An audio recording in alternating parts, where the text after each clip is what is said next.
Hello and welcome to another fun-filled edition of Adam's Music Box, where today I want to talk about a unique moment in music where vocal harmony became the coolest thing.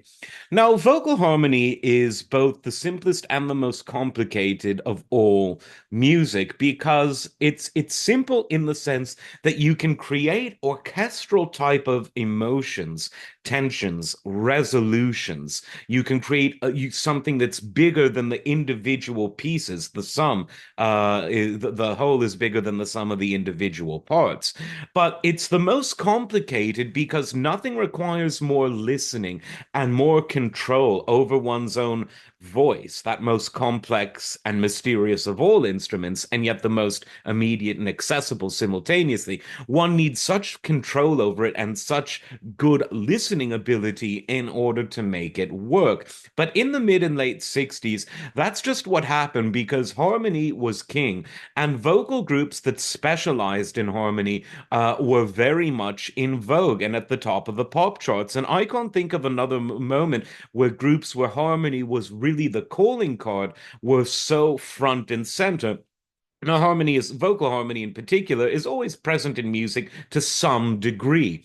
But these groups in the 60s were really, really, that was what their selling point was. That's what they were all about. And I'd like to start with one of my very favorites, and this was The Association, who in the mid and late 60s had so many hits, many of which were written by the band, or the group, I should say themselves, others weren't, but they had some really, really good songs. I mean, everyone knows the song Never My Love. Possibly the best vocal harmony pop song of all time. Along Comes Mary. Some say that was about something you smoke. I don't know. I'm not saying because even though it's all legal now on YouTube, we could still get censored.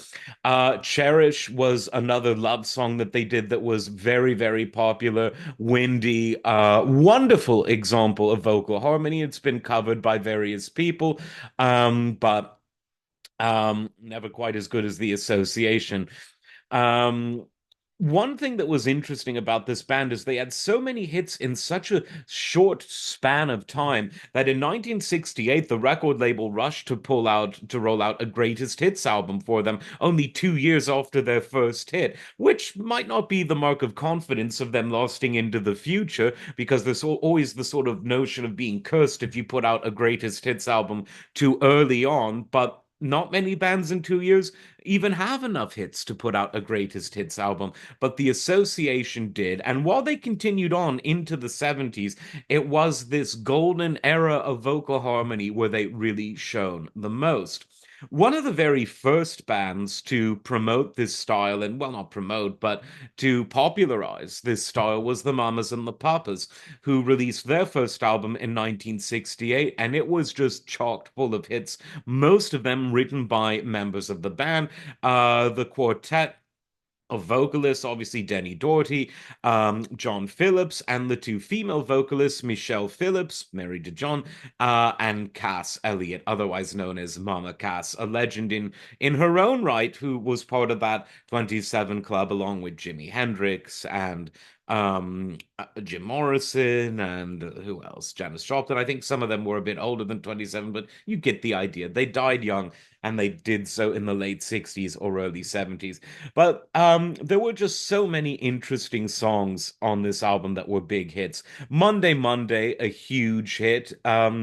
And California Dreamin'. It's always safe when you name a song after a very well-known location. I mean, some would say that the same is true when you name a band after a famous location. We have Boston, we have Chicago. What are some other bands named after a location? The Prog band UK, not a huge band, but people who love progs know that they're one of the best. Sticking in that sort of genre, Asia, an entire continent. That's a lot of potential music buyers. But maybe it's that, but it was also because the song really epitomized this sort of vocal harmony phenomena of the late 60s. It had the groovy flute solo, it had everything. They did a cover of The In Crowd, a cover of Spanish Harlem, a song Go Where You Want to Go, which was also covered by one of the most soulful of all of these vocal harmony groups of the era, and that was the Fifth Dimension. The Fifth Dimension did so many interesting songs. They covered a lot of Jimmy Webb songs, One Less Bell to Answer, for instance. They covered the Association's Never My Love.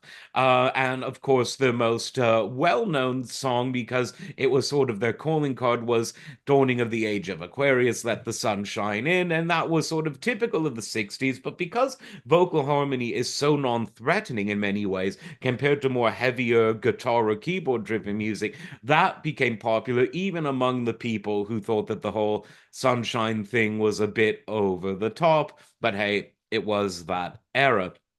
And this paved the way for other very interesting groups.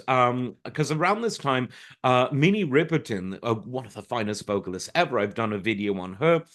She was in one of these vocal harmony groups called Rotary Connection, who in many ways are the most musically and harmonically sophisticated of all of these groups that I've mentioned. Really, really good stuff. And even her debut solo album was still very, very much in this genre. You could say that Congress Alley sort of was another group that straddled the line between this sort of harmony first style and traditional soul vocal harmony. So it really was the mid to late 60s and into the early 70s, an era where harmony was king. And I love vocal harmony. It's interesting because it allows a few human voices to have an orchestral like effect on the audience. And I enjoy it. How about you? Like, subscribe, let me know in the comments, and we will see you next time. Take care.